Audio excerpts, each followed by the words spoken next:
আসসালামু আলাইকুম। রাত্রে বাজে 2টা। এই 2টা বাজে বিরিয়ানি খাওয়ার ধুম লাগছে। গতকালকে একটু কেমন হয়েছে? বেশি ঠান্ডা লাগছে।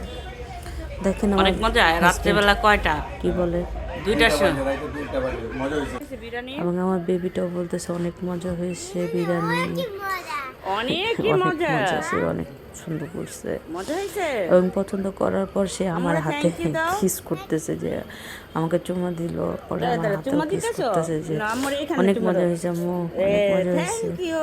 তো দেখেন বিরিয়ানিটা কিন্তু অনেক মানে খুবই পারফেক্ট হয়েছে, এবং চিকেনটা একদম পারফেক্ট জুসির মতন হয়েছে। তো চলুন, রাত্রে বাজে 2টা, 1টার দিকে আমরা বিরিয়ানি রান্না করা শুরু করছি, শেষ হয়েছে 2টার দিকে।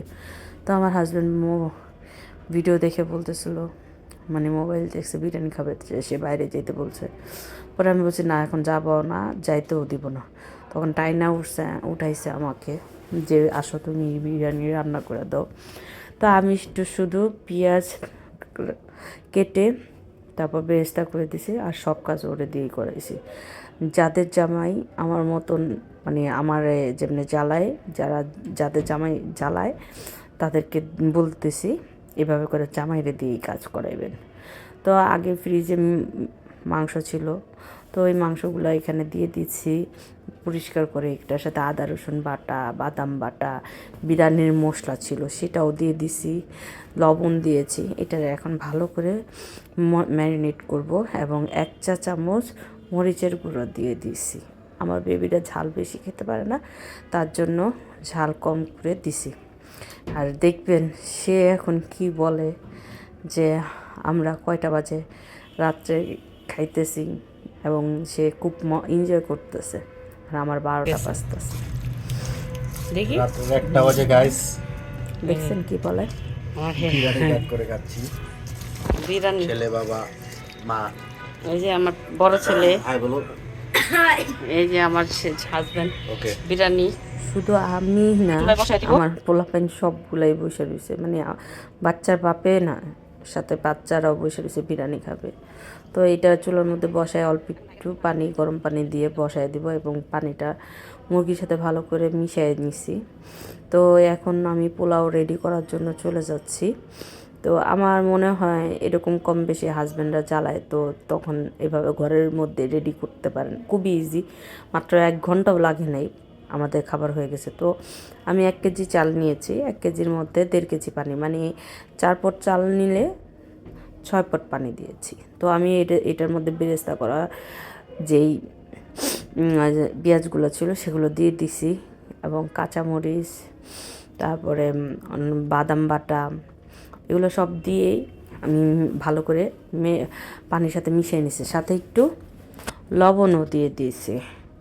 এবং আমি না এভাবে কেন জানি আমার ভালো লাগে। এবং বিরিয়ানির রেসিপিটা আবার দিছি, আমার এক জন আছে আমাকে ইনবক্সে বলছে যে বিরিয়ানির ভিডিওটা একটু ইন ডিটেলসে বলতে, মানে ফুল ভিডিওটা ডিটেলস দিয়ে বলতে। তো আমি একদম ডিটেলস দিয়ে দেখাচ্ছি। তাই আমি মনে করি এভাবে রান্না করলে আপনারা অনেক ইজিভাবে খেতে পারবেন, এবং খুবই টেস্ট হয়। এই বিরিয়ানিটা এভাবে রান্না করলে আমার কাছে পুরো ঢাকাইয়া বিরিয়ানিদের মতো লাগে, ঢাকাইয়াদের যে দোকানগুলো আছে ওই রকমই টেস্ট আসে। তো এই ফাঁকে হাজব্যান্ডকে দিয়ে চাল ধোয়াইতেছিলাম, আরও দেখে নেন গাইস, সেটা আপনি বিবাহিত পুরুষের এগুলা ছাড়া আর কোনো কাজ নাই। বউয়ের সেবা করা ছাড়া রান্না করে দিতেছি না। আর কোনো কাজ নাই। তো এর মধ্যে দেখতেছি যে আমার মুরগির ঝোলটা শুকিয়ে আসছে। শুকানোর আগে আমি একটুখানি গুঁড়ো দুধ দিয়ে দিব, কারণ কি ওইটা দিলে টেস্টটা বাড়ে। তো আর চালের পানিটা গরম হয়ে গেছে, তো চালের পানিটাও আমি পানিটার মধ্যে চাল দিয়ে দিচ্ছি, পোলার চালগুলো যেগুলো ধুয়ে রেখেছিলাম। তো এটা যখন পানিটা শুকিয়ে আসবে তখন আমি কিন্তু মুরগিটা ঢেলে দেবো। তো এর মধ্যে আমি ছোট ছোট একটা আলু দিয়েছিলাম বাবুদের জন্য, তো বাবুরা অনেক পছন্দ করে আলু, তো ওইটা আর স্কিপ করা হয়েছে, ভিডিওটা নেওয়া হয় না। তো আমি মুরগিটা ফুল ঢেলে দিচ্ছি, কিন্তু এটা কিন্তু ফুল শুকায় গেলে কিন্তু ঢেলে দিলে হবে না, যখন একটু অল্প অল্প পানি আছে তখনই আমি এটা ঢেলে দিয়েছিলাম। তো এইভাবে করে আপনারা এটা কিন্তু ফুল মিক্স করে নিব এখন। এটাকে ফুল মিক্সড করে দেন এটা দমে দিয়ে দিব আমি। তো দমে দেওয়ার জন্য আগে আমি এরকমভাবে এটা প্লেন করে নিচ্ছি। চুলাটা আর দমে এই দিয়ে দাও। পাতিলটা কিন্তু আমাকে আমার বার্থডেতে গিফট করেছিল আমাদের অফিস কলিগ বলেন, আমার দমে, ছোট বোন দমে। বলেন, আদিবাবু দমে দিবে। এইটার ফুল সেটটা আমাকে দমে গিফট মরণ, করেছে। তো আমি গিফটটা দেখাবো, তার এর মধ্যেও গান গাও। গাচ্ছিল দেখেন। আমি এমনি টান দিছি। তো দমে দেওয়া হয়ে গেছে এবং আমার ভিডিওটা আরেকটা আসতেছে, যেটা হলো আমার আমার বার্থডের গিফট কী কী পেয়েছি সেগুলো দিয়ে। তো আমি 30 মিনিট দমে রাখছি, রাখার পরে পেঁয়াজ বেরেস্তাগুলো দেওয়া হয়ে গেছে, দিয়ে আরও 10 মিনিটে এটা Yummy. রেখে দিয়েছিলাম। তো এখন হয়ে গেছে। তো এই যে খাওয়ার জন্য সবাই চলে আসছে। তো আমার ভিডিওটা কেমন লেগেছে সবাই অবশ্যই কমেন্টে জানাবেন, লাইক কমেন্ট করতে ভুলবেন না এবং আমার পেজের সাথে থাকবেন। আর কি কি রেসিপি দেখতে চান সেটাও কমেন্টে জানাবেন। আল্লাহ হাফেজ।